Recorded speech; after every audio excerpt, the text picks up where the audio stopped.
Hello, welcome back to a chapter a day. Happy Monday. It's the first day of a new week. It's also the holiday President's Day here in the United States. And if around the world you all are celebrating another holiday on this same day, then happy holiday also. I have been just moving around today. Yesterday and day before we had rain, even some snow flurries yesterday. But today the sun came out bright and beautiful, and I said, I am not staying inside. I am heading out. I took my walk this morning. Then my daughter had some errands to run, and I ran with her around the town. And I got back in, and I had to prepare something for dinner and clean up at the kitchen, and then, just living. So here I am. According to biblical times, this would be another day, like tomorrow, but because this is just our own way that we keep time, I'm still within the day. Okay, with all of that said, yesterday we saw David appointing to the Levites porters, and I believe they were like guards to guard the temple. So for each section of the sanctuary, east, west, north, and south, there were Levites at each of those gates, and they were all appointed different officers and priests, etc., to serve with them. So let's see what's happening in chapter 27. Wow. Okay, let's see. Now the children of Israel, after their number, to wit, the chief fathers and captains of thousands and hundreds, and their officers that served the king in any matter of the courses, which came in and went out month by month, throughout all the months of the year of every course, were 24,000. That's a lot. Over the first course for the first month was Jashubim, the son of Zabdiel, and in his course were 24,000. So they are talking about captains of the armies. Okay, so they're talking about captains over thousands, and then you have captains over hundreds, which is what I think God had instructed Moses, or if it was in Moses or Aaron, some one of those leaders. They were supposed to divide the people up into groups and put leaders for each of the tribes. Okay, moving on, verse 2. Over the first course, verse 3. Of the children of Perez was the chief of all the captains of the host for the first month. And over the course of the second month was Dodai and Ahohite. And of his course was Mikloth, also the ruler. In his course likewise were 24,000. So these are the names of the captains. And they're telling you how many people or soldiers they had, or officers they had working under them. Just like the military.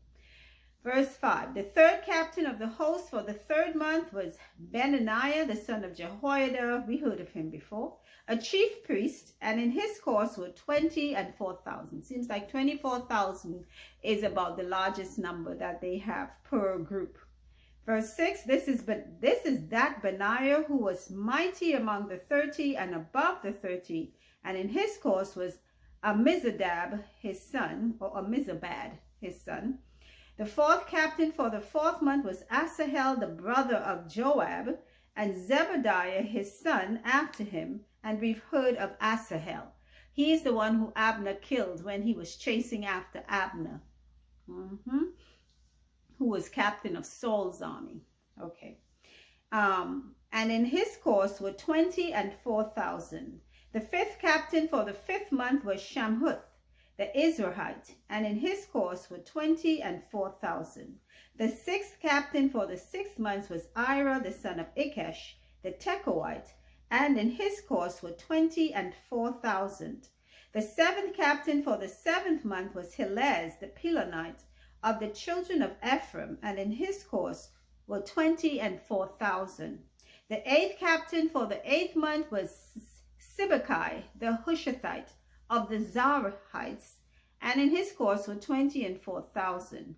The ninth captain for the 9th month was Abizar, the Enothathite, of the Benjamites, and in his course were 24,000. Okay, so I'm not going to keep on reading. So here's what they're doing. They're giving you the names of the captains. They're telling you how many people they were over, and it seems like each captain had 24,000 soldiers or men under their charge. Okay, so from verse 12 all the way down to,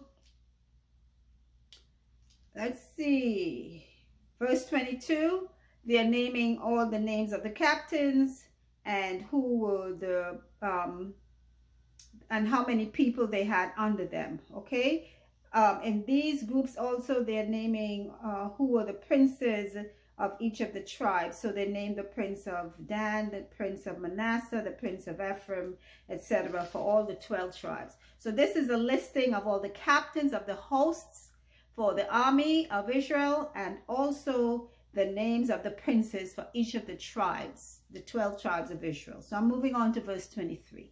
But David took not the number of them from 20 years old and under, because the Lord had said he would increase Israel like to the stars of the heavens.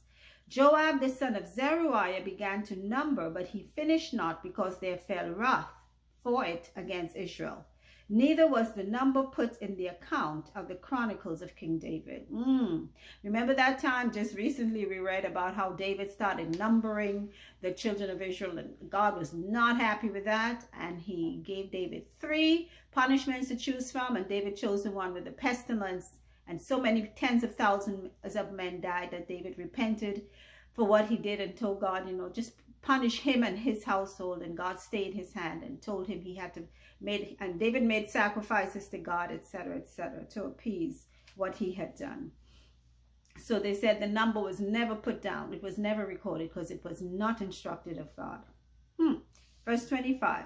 And over the king's treasures was Asmaveth, the son of Adiel, and over the storehouses in the fields, in the cities and in the villages and in the castles was Jehonathan, the son of Uzziah. And over them that did the work of the field for tillage of the ground was Ezri, the son of Chelub. And over the vineyards was Shimei, the Ramathite. Over the increase of the vineyards for the wine cellars was Zabdi, the Shiphomite. And over the olive trees and the sycamore trees that were in the low plains was Baal-Hanan, the Gederite. And over the cellars of oil was Joash. And over the herds that fed in Sharon was Shitrai, the Sharonite. And over the herds that were in the valleys was Shaphat, the son of Adlai. Over the camels was Obil, the Ishmaelite. And over the asses was Jedaiah, the Meronothite. Over the flocks was Jaziz, the Hagarite. All these were the rulers of the substance which was King David's. So I am saying this again. Order and organization. David was a man of God, and he made sure that every aspect of his kingdom was ruled in order. So there are rulers over his vineyards, over his olive trees, over his herds, his camels, his sheep, everything. There are people in charge. So when it's time, you don't have one person having 5 different things to take care of, because it's numerous. You heard the tens of thousands of sheep. Who could really take care of that except, it's in order. And of course, they would have people working under them. So, verse 32. Also, Jonathan, David's uncle, was a counselor, a wise man, and a scribe. And Jehiel, the son of Hachmoni, was with the king's sons. And Ahithophel was the king's counselor, and Hushai, the Archite, was the king's companion. And after Ahithophel was Jehoiada, the son of Benaiah, and Abiathar, and the general of the king's army was Joab.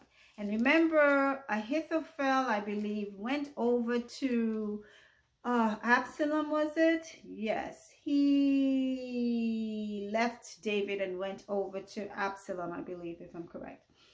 And that is the end of chapter 27 of 1 Chronicles. A lot of placing of rulers and leaders and people in charge over everything, from soldiers to tribes to possessions, king's treasures, whatever there was to be taken care of.